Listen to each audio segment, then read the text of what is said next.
Alright, welcome back. This is Peeling Syd Barrett, episode 37. And hopefully we get up to 40, but we're getting near to the end of the series. In this episode, I would like to break down the song If It's In You. And this song is a complicated song.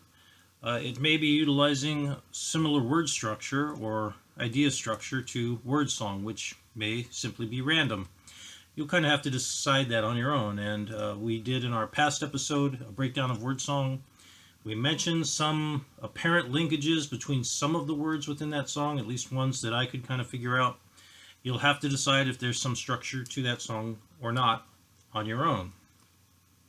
Now, in this song, Mr. Barrett also seems to be utilizing a kind of broken structure. Perhaps it's a reflection of his mind at the time. There are certainly people that believe that, and there also are people that believe that it's just a resemblance of the structure or broken structure that's kind of put together by a man like Spike Hawkins. So I've left this song for later because it's perhaps a later development within Mr. Barrett, or perhaps it was simply a word experiment that would be considered fun by him, or perhaps even it's a way of hiding and disguising thoughts and ideas or plans. We've noted before that Mr. Barrett is someone who seems to be indicating plans or very well thought out plans. We've noted that he likes to take pieces of art and literature and mix them together, which is an indicator of kind of long-term planning. So perhaps in a way he liked this because it's relaying an idea or a plan, and it's broken up enough that it's almost indecipherable to pretty much anyone, including myself, by the way, that would look at this and try to understand it. So let's go ahead and try to break this song down a little bit and see if there aren't some themes, images, ideas in it, lyrically, that perhaps we can understand, and make a note of some of the influences within it, and try to come to an understanding of the artist and the song itself. So before I get started, there are 3 videos that I'll suggest that you watch. You won't necessarily have to watch them. If you're familiar with the song already, the first video is going to be a video of the song. Hopefully I can find a lyrical video, and if I can, I'll link it and put it in the description. The second is a video that is a discussion with Mr. Welsh, and this is a part of an interview with Melody Maker. Now there is a YouTube video, I'll link it again, I'll give you the description here, and it basically gives most of the kind of answers by Mr. Barrett to Mr. Welsh.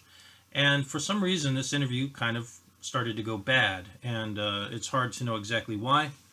But Mr. Chapman, in his book A Very Irregular Head, on page 305, discusses this particular interview.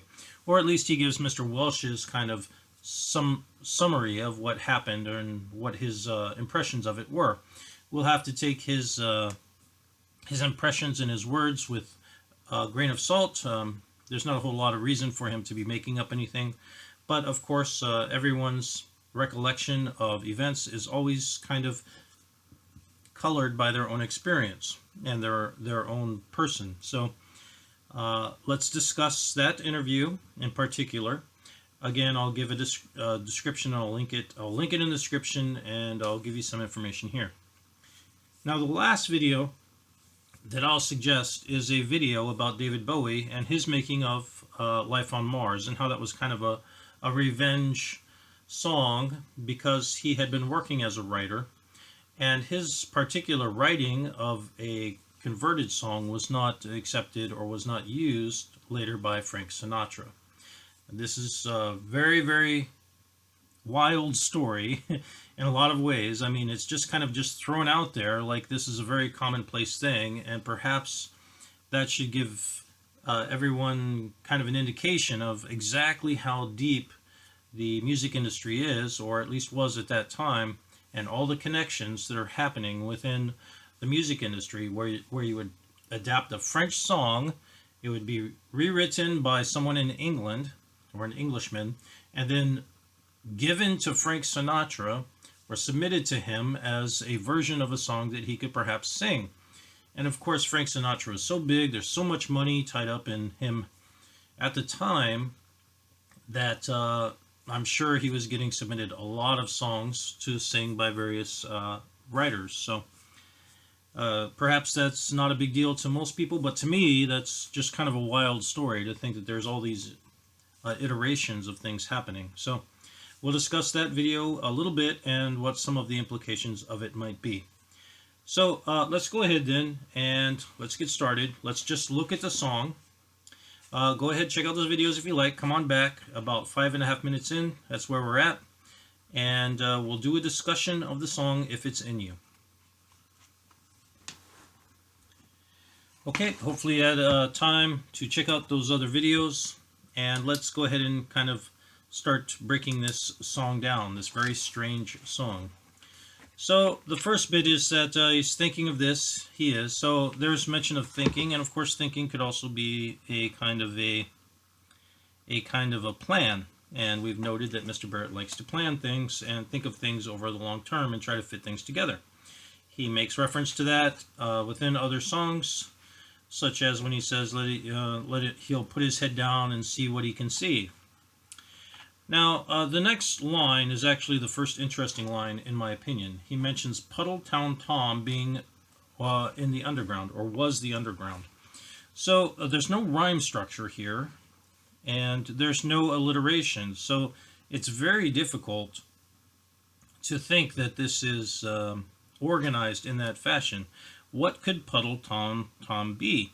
Well, this, of course, in my opinion, could be a reference to himself, and I'll get into the reason why this could be a mention of himself in a moment.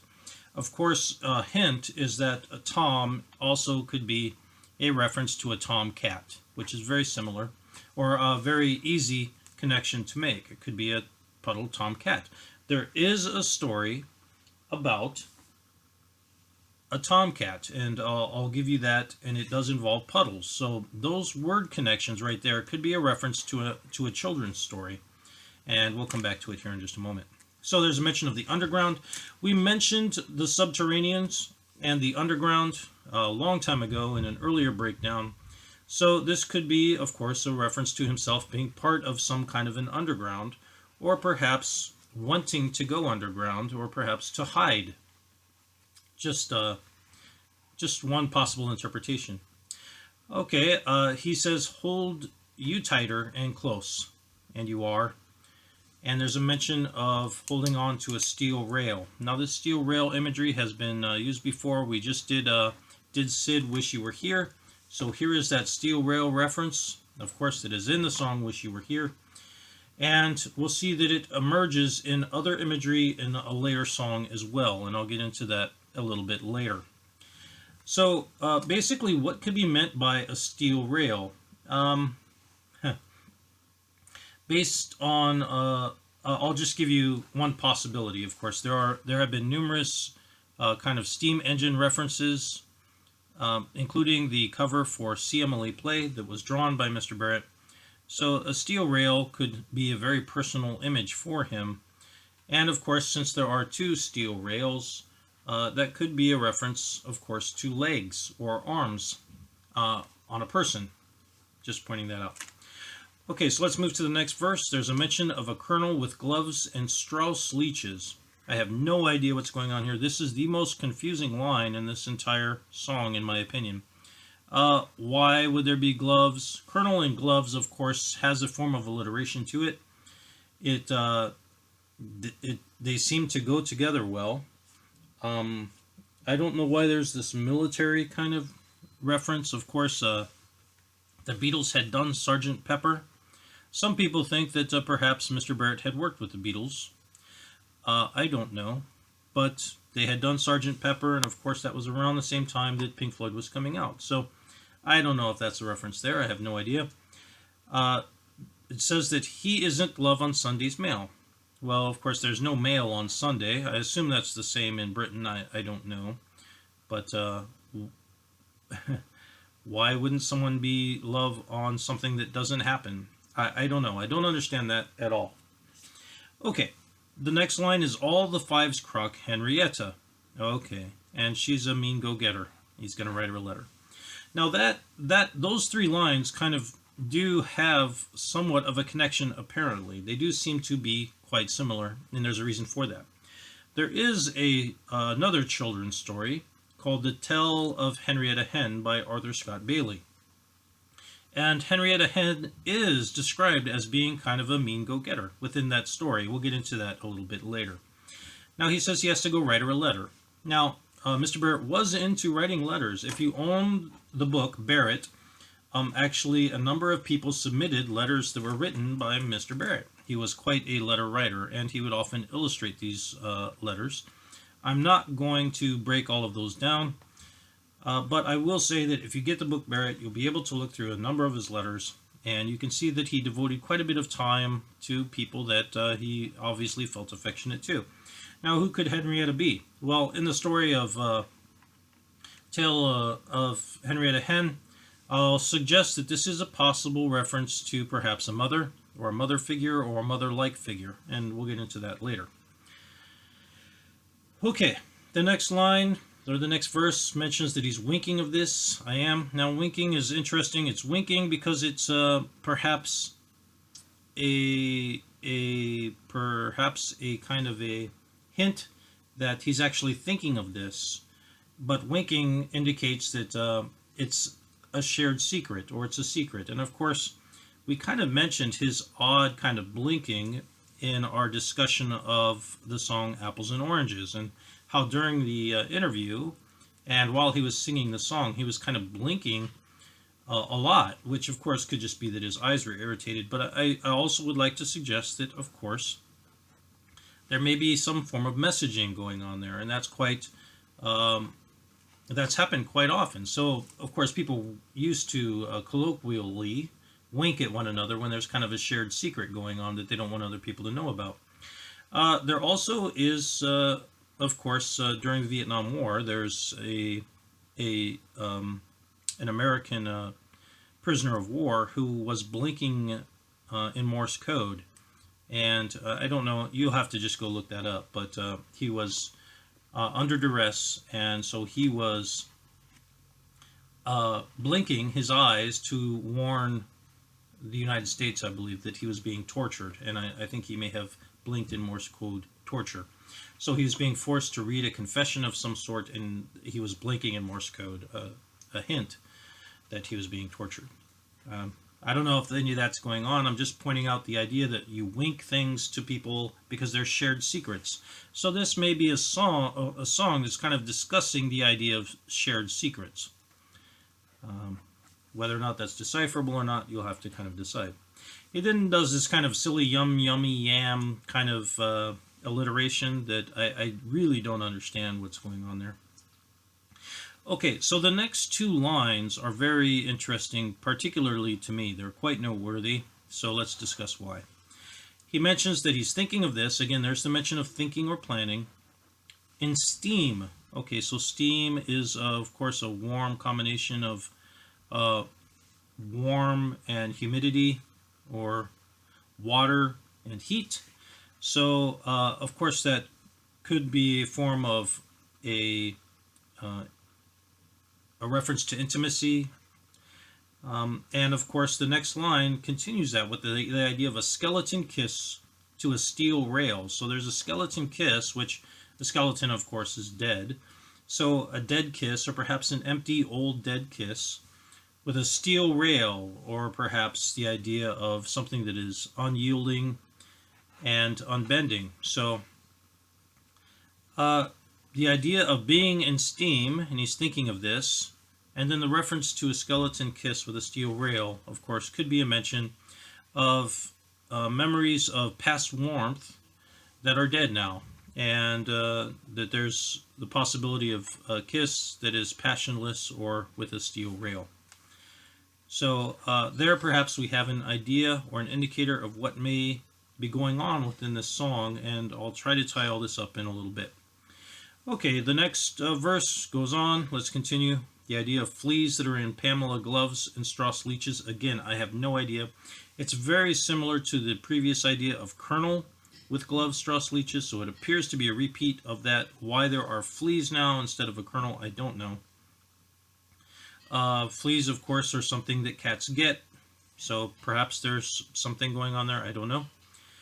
Again, here the next line is chugging along with a funnel of steam that appears to be another rail or steam train reference. The next is all the fives crock Henrietta. Okay, so I didn't discuss what all the fives mean. There's Henrietta Hen being crocking again. So the idea of calling the fives or crocking the fives, calling the fives is kind of a colloquialism. It's a saying. It means that you are basically calling that you have priority on a seat for 5 minutes. So you get to leave and come back, and if someone moves into your seat, they have to get up and let you have the seat back. That's called calling fives or calling the fives. There's a mention that she's a mean go-getter again, and he has to write her a letter. Okay, so we've discussed some of the possible themes. Let's run through some context for this song, and that would be, of course, the story of Tale of Tom Kitten and also the tale of Henrietta Hen.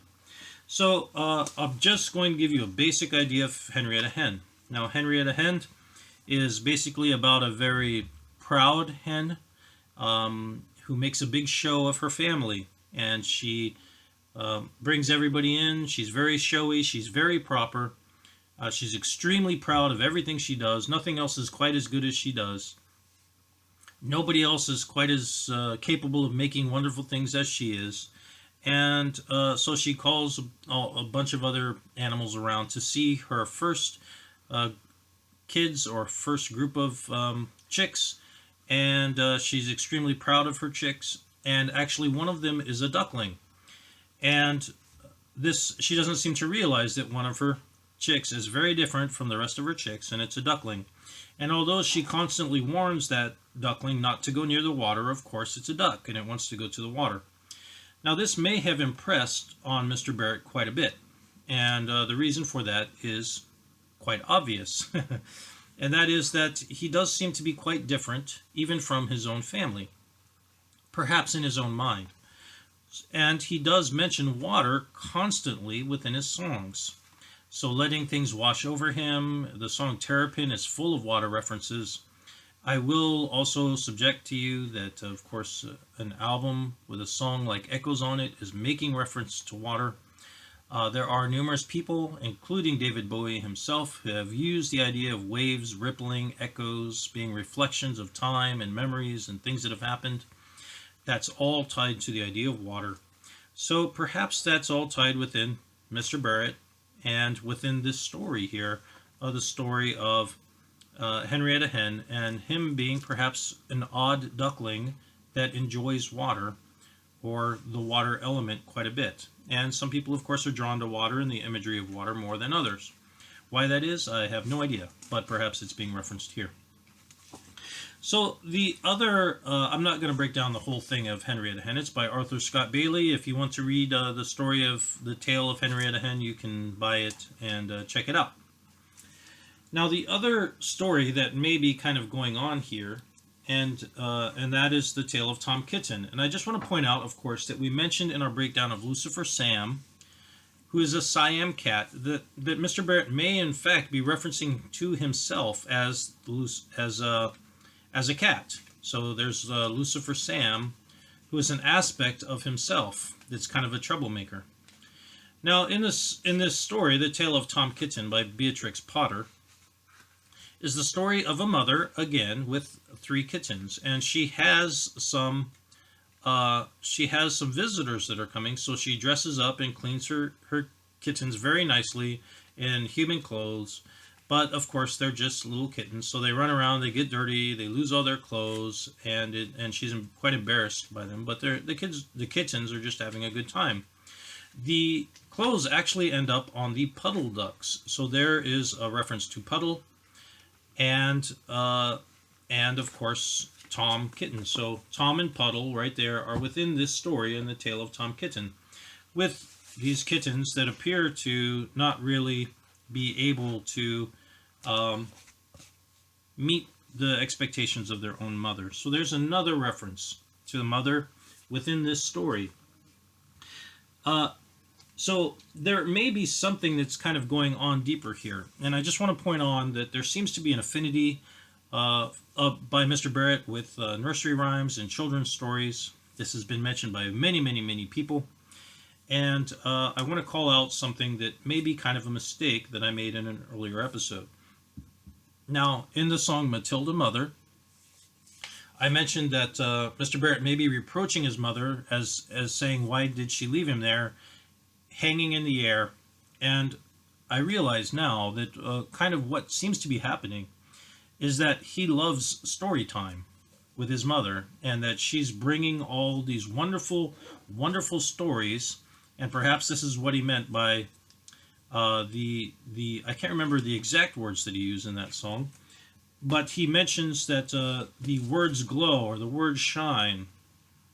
So he may have been deeply impacted by these for some reason. Perhaps he's getting something out of it that other people don't. I will say that if you are a painter, when you go outside and look at the light on the land, you see it quite differently. At least I did. I didn't see it the same way before I tried painting as I see it now. So perhaps he's getting something out of these children's stories that other people just really don't see. So the line in Matilda Mother is, of scribbly black and everything shines. So he's mentioning there that the lights or the lyrics, the words themselves seem to shine in his mind. Quite a wonderful bit of a statement. So for him, these may be almost like holy stories. These are things that he is deeply connected to emotionally, and he has a deep reverence for. And so he is using them to explain himself and to explain his own story and explain the world around him. Certainly possible, at least in my mind. So he may be using these two stories to talk about himself. Now, in his relationship, of course, with his mother. That seems to be what these two stories are about. That he has a very formal mother with high expectations and a deep, deep love and a deep pride in her children. And perhaps the children are a little bit rambunctious, but particularly in the tale of Henrietta Hen, one of the children is quite eccentric and quite different from the rest. And as a parent, I can say that definitely is the case. There are some extreme differences between children, and they're not always explainable. I have no idea why that happens, but perhaps that's being referenced here. And perhaps Mr. Barrett recognized very, very early on that he was quite different from the rest of his siblings. So let's move on then, and what I would like to discuss is kind of why some of this may be happening and how this might tie in with this song. The first is the Melody Maker discussion with Bob Welch, and if you've watched the video, you'll recognize a few things, and I just want to make a few notes. The first is that quite often, Mr. Barrett seems to be referencing time, like these songs could be played at different times and at different speeds. And of course, the old record players, you could play at different speeds, and that's because you had different size records. So you had singles that were smaller and entire albums that would be much, much bigger, much larger, and would play slower. So he's toying kind of with the idea of time. And of course, we mentioned the Chambers Brother and their song Time and how they're kind of warping time within that song. And there are bands like Led Zeppelin that are constantly changing time. And it appears perhaps Mr. Barrett, who has kind of an odd timing and likes to play with time in a lot of his songs, perhaps is considering the same things. So we kind of discuss, did Syd Led Zeppelin 4? And in my opinion, that's kind of a very cohesive pinnacle album of Led Zeppelin, and perhaps certain influences or things that are interesting to me that may or may not involve Mr. Barrett. You'll have to decide on your own, but it is quite apparent to me that he's concerned consistently with the idea of time. And not just time, but timing, musical timing and lyrical timing. So that's one thing that I kind of take away from that Melody Maker interview. One of the things that's really disturbed me for quite some time about this interview is that at some point in time, it appears that Mr. Barrett gets a little bit angry with Mr. Welsh. And that's when he plays David Bowie. And we discussed this before when we did a breakdown of Peeling Syd Barrett and the Gnome, that he seemed to take offense to the mention of David Bowie. And we mentioned kind of there may be some form of connection there. Of course, Mr. Bowie later expressed desire to work with Mr. Barrett, and he even did a cover of Arnold Layne, I believe. He would eventually go on to work with David Gilmour on a few songs. So, within Mr. Graham's kind of, or Mr. Chapman's, I keep calling him Graham Chapman because of Monty Python. I'm sorry, it's Rob Chapman. He mentions that when he played the track of Love You Till Tuesday, that he thought that Mr. Barrett would really like the song, but his mood changed very abruptly to being annoyed. Until then, the interview had been going very well, and they seemed to be having a good time. And that Mr. Barrett suddenly showed a very, very distinct change in demeanor at that time regarding this. Now, in the video interview, they're playing a song about something on Tuesday. But Mr. Welsh here in the book mentions very specifically that something only occurred to him recently, and that he was in fact playing Pink Floyd's song, The Gnome. So he may have thought at that point in time that Welsh was kind of making fun of him or challenging him. I will point out that when you see abrupt emotional changes in people, that's almost always a sign of something significant happening. So why would Mr. Barrett kind of take offense at this? Now, there are two things that I kind of want to point to. One is, of course, that you'll notice that they play a Tom Jones song. And I'll get into that here in just a minute. The other here is that he's playing a David Bowie song, and he may have actually played a Pink Floyd The Gnome song.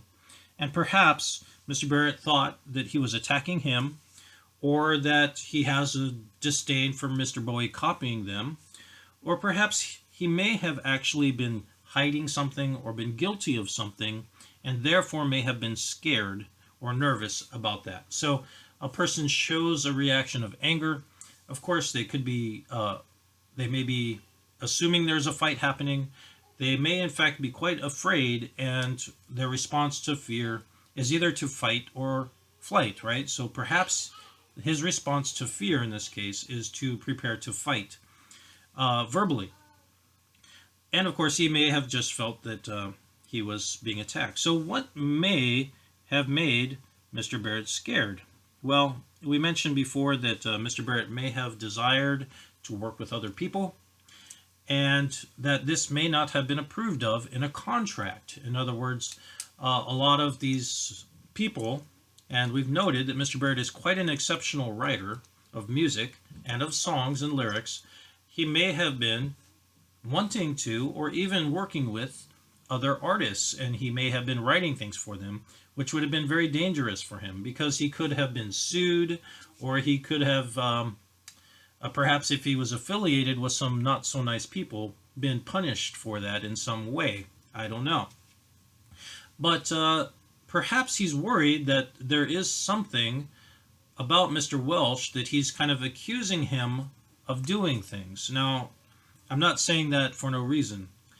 I would like to point you to a song by Mr. Tom Jones, which had come out earlier than this, and it's titled Help Yourself. And I would like to point out to you thematically the word usage and the kind of imagery and the similarity to that of a very particular portion of the song Bike. They're on a dish, take some if you like, etc. It's extremely similar to the Tom Jones song Help Yourself. And I'll give you kind of the lyrics here. Now, why is that something dangerous? Well, of course, Tom Jones is one of the artists that comes up in that interview. And Mr. Barrett may have, if he was borrowing from Tom Jones' song Help Yourself, he may have been afraid that there would be a connection that was made, or that a kind of an insinuation perhaps was being made that he was stealing things from Tom Jones. I also want to point out that what if Mr. Barrett actually had put together that song Help Yourself? What if in some way he had been working, and I'll point out now again that we discussed David Bowie and with his story about life on Mars, that he was working as a writer for quite some time. He was converting, he was doing a lot of odd jobs with the music industry before he actually became this breakthrough superstar. Think of how absurd that is. A man of his talent, who would go on to become this great superstar, is actually translating songs and coming up with music for other people to sing.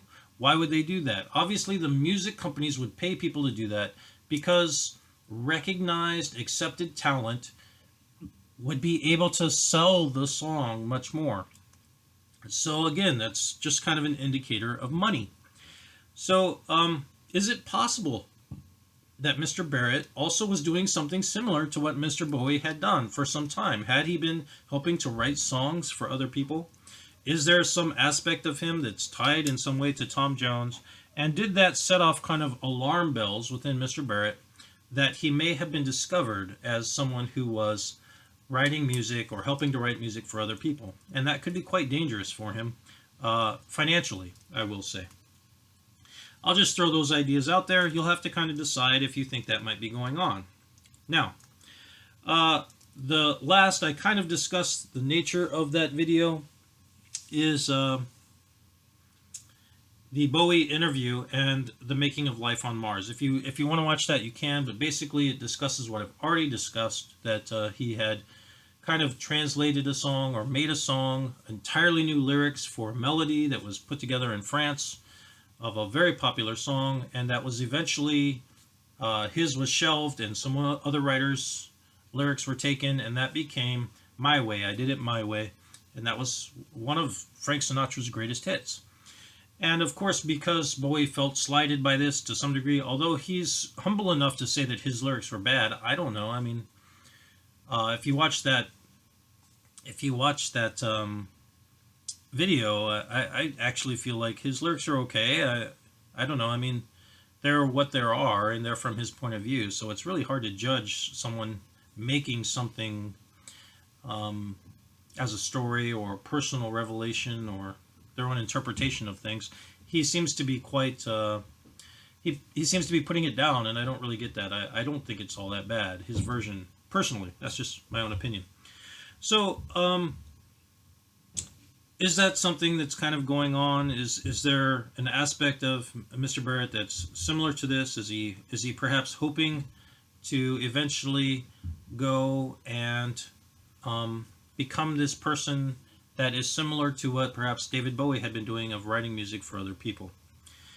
So, let's see if we can tie all this up now, all together, and kind of come up with some possible ideas. Now, one of the people that checks in with me fairly regularly is Sifa, and they gave me a quote from Mr. Allen Ginsberg. I'll put it here, and I'll thank Sifa for discussing these things. It's available on the discussion portion of the channel, and I'll just kind of point out that the quote from Ginsberg mentions the idea of making a better world by deciding to not be great, or and you can take from that as you like, really, but becoming a conscious person and perhaps making the world better by not just thinking about yourself. In other words, not being great yourself.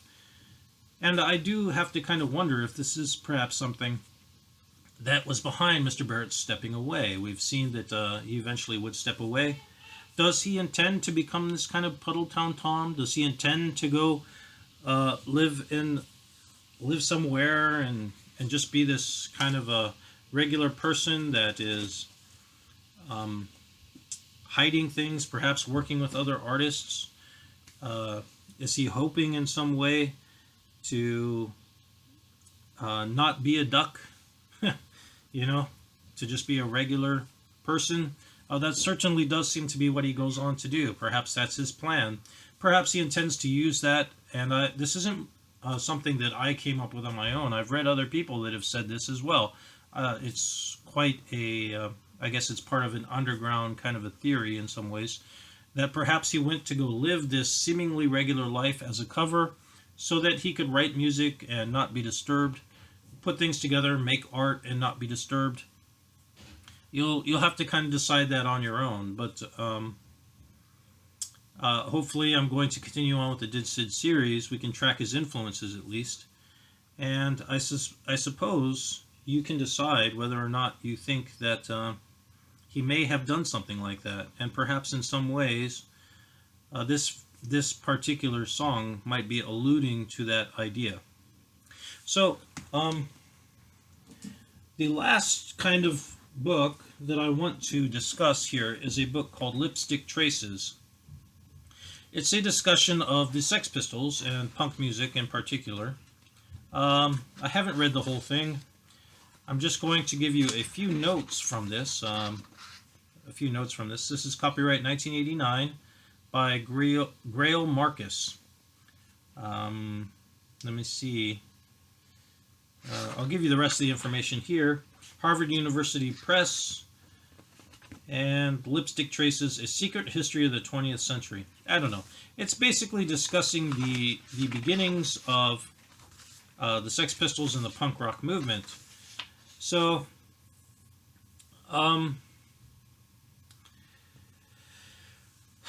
there's a lot of ideas in this, and I'll just give you kind of the prologue here. There's a mention of architecture and everything of kind of modern life that is deemed to be banal and destructive to the human spirit, and walking to work being kind of a depressing experience. This is on page 7. There's a mention of people being alone and despairing, and that there was a lowering of the quality of life. And this is these are quotes or ideas that are not put together by Johnny Rotten, but by Bob Geldof. And of course, if you're a Pink Floyd fan, you know that Bob Geldof is the man that plays Pink in the movie The Wall. So, and Bob Geldof had a band, by the way. He was kind of part of the underground punk movement early on. So why did Pink Floyd choose to use Bob Geldof? Well, perhaps some of his ideas and some of who he was corresponded with Pink in a way. So if you're interested in Pink Floyd, and of course the basic idea of Pink Floyd and the Sex Pistols seem to be diametrically opposed, 180 degrees out, because someone like Johnny Rotten shows up wearing a Pink Floyd shirt, which he's written "I hate" on, because he hates Pink Floyd. I don't really know exactly that there's all that much difference between them, personally. I think they were really trying to attack the ideas of the world, perhaps doing it in a slightly different way, but nonetheless trying to come to an understanding of what they considered to be a world that perhaps wasn't in line with what was ideal. So, if you are interested in punk rock, and and if you're familiar with Pink Floyd, perhaps you will like this book. I don't know my thoughts on it. I actually very much like the music of the Sex Pistols, and like I said, I haven't read the entirety of this book, but there are some kind of interesting lines of thought that you can draw between the very extensive art rock movement and the punk rock movement that followed thereafter. And again, this isn't necessarily my idea, but quite a few people think that the attack on this great pop culture and the modern state of things is something that perhaps Mr. Barrett was kind of not happy with, and perhaps is part of the reason why he left. And that may also kind of line up with some of the ideas of the punk rock movement. You'll have to decide that on your own. But if you're interested, you can give that book a read. It's okay. I won't say that I really love it or I really hate it. So far, I've only gotten through, I'm going to say, like the first quarter of the book. It's readable, and if you enjoy music, then I think you'll enjoy that book. So, that's pretty much it for this particular episode. Hopefully it was enjoyable. You enjoyed the discussion. It gave you some things to think about. And that's pretty much it for today. I'll talk to you folks later.